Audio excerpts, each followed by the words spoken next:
What I've noticed is I like watching YouTube coin content, and there is a whole lot. But the beautiful thing about YouTube coin content is that a lot of it is pretty evergreen. So I'm actually making this video to bookmark some of my favorite videos I've been watching recently. And I'm just leaving the link in the description below, so feel free to go check them out. The first one in particular is the old PCGS Slab series. They did this in early COVID and ran it for, I think, 2 years maybe. But one of the early series, it's hosted by Seth Chandler, owner of Witter Coin. And he interviewed John Dannreuther. I don't know if I'm pronouncing that right. But he was one of the co-founders of PCGS. And this series talks about his early growing up years in the 50s, which was a super interesting time in coin collecting because that was the era of the insane 50D Jefferson nickel BU roll craze, where those things traded up to like $1,400 per roll, 40 coins of the 1950D Jefferson nickel.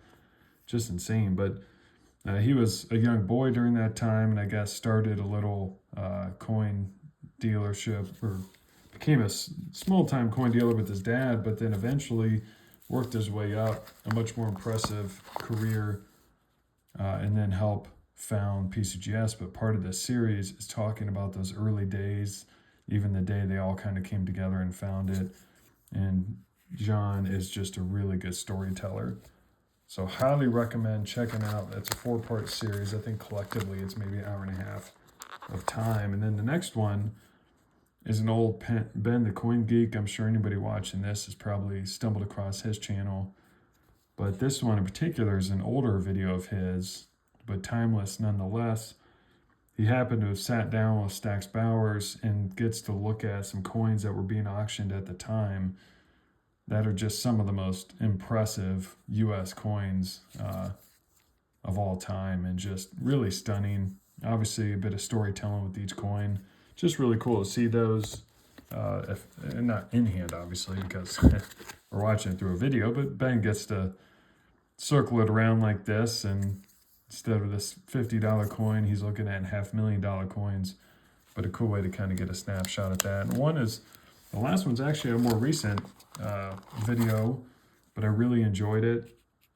The YouTube channel Cabbage Coins has started a podcast series, which I really appreciate because he's interviewing just various people in the industry. And this particular interview is with a collector, the top Standing Liberty Quarter registry set collector, and it's not DL Hansen. Shockingly, it's at least the guy who goes by the pseudonym John Q. Little on PCGS Registry, but really nice guy, great storyteller as well, and talked a lot about his strategy of kind of becoming one of the top PCGS Registry sets, a little bit of the gamemanship between him and DL Hansen, who has probably a heck of a lot of money, comparatively speaking. So I just thought those were some really good videos. Check the links below. Yep. Thanks for watching. Take care.